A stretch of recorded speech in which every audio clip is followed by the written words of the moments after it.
Welcome to Tech Topics brought to you by CyberVenger. We help keep small businesses stay protected and compliant with cutting-edge cybersecurity and IT solutions. Hello everyone, my name is Andy. I'm the Managing Consultant for CyberVenger. This is our next in our series of the NIST 800-171 Deep Dive.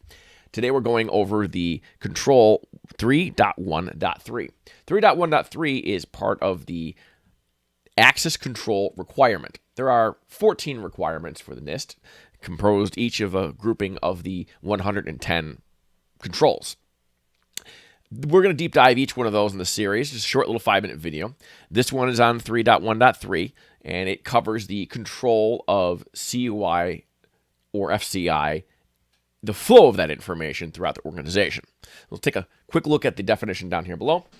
And see here, information flow control regulates where information can travel within a system and between systems versus who can access that information, and without explicit regard to the subsequent access of that information.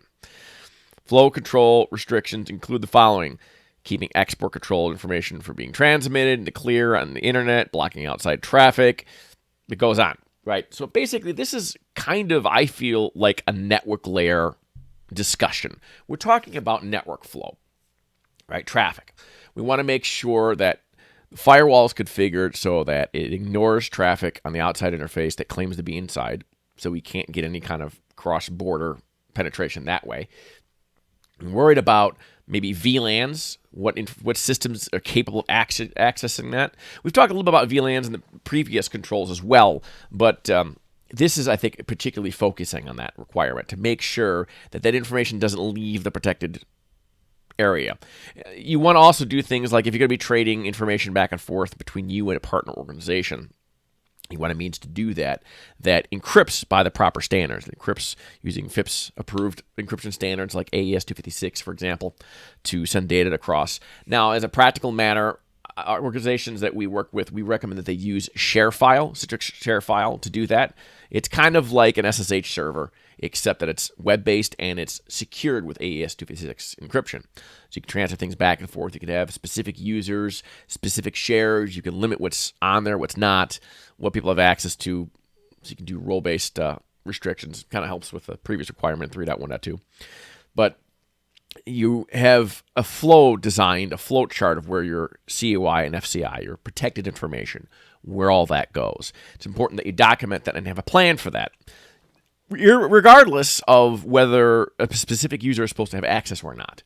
So this is like a third thing to consider. 3.1.1 was, are we authenticating? 3.1.2 was, are we restricting and granting and denying permission based on what they need to do? And this is, where's this stuff going and how are we protecting it with where it travels? And are we designing where it's supposed to travel? For example, you don't want your protected information traveling outside of an enclave onto the regular network. Even if it's still behind your firewall, you don't want that. It's got to stay where it's supposed to go. Even if only the right users are able to access it, you don't want it leaving your set of standards. There are more standards we'll talk about later, things like antivirus, managed threat protection, other standards. So you want to make sure the information stays where that's being followed. It talks about how your routers and your firewalls handle this. So it definitely goes in a network layering kind of thing. It doesn't really give any specifics about what you're supposed to do, but it's more, again, telling you how you're supposed to design your security plan, the kinds of things that you need to consider and talk about. It's not like you could just check this box and move on. It's more, these are your controls, and these are things you need to be thinking about as you're doing a security plan. So really, if you're going to be doing your own requirement, your own planning, your own SSP, and getting ready for the CMMC, you kind of want to go through all of these and sort of internalize them and understand the philosophy behind them. As you're building your SSP, your system security plan, you're thinking about all these things at the front of your mind. So it talks a little bit more about filtering and data loss prevention. There's a line in here about message filtering capability. Well, that's data loss prevention. There's a lot of data loss prevention. DLP. There's a lot of tools that can do that. There are tools that can scan documents and such as they're going out via email to make sure that they don't carry certain keywords.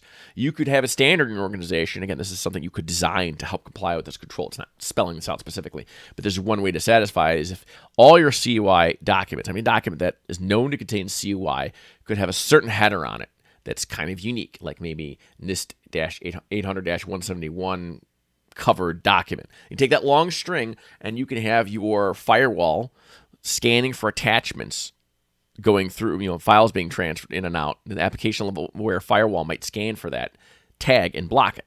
Or your email might block you from attaching emails going out. That's a very common technology. A lot of different vendors will allow you to scan messages as they go out. DLP is the technology you're looking for to help, look for that. Data loss prevention prevents that from leaving the organization. And anything really that can help you map and track where your CUI is. You probably should have a data map and document in your security plan of where different grades of documents are stored on your file share and an inventory of your applications that are used in CUI. So we know where that stuff physically lives. That way you could talk about how it's going to be backed up, how the backups are secured, because if data ends up being backed up, where are your backups going? Are they protected as well? Not specifically mentioned in this requirement, but that's kind of where this requirement takes you if you think about logically what it's looking for. So that's just a quick deep dive in that one particular control, and we'll look forward to having you take out the next control in the next session. I'm Andy with Cybervenger. Thanks for watching. We hope this video has provided valuable information to you. Be sure to share this video with other small business owners to spread the word about the importance of cybersecurity. As always, don't forget to like and subscribe for more videos like this. If you want more information about cybersecurity, visit us at www.cybervenger.com.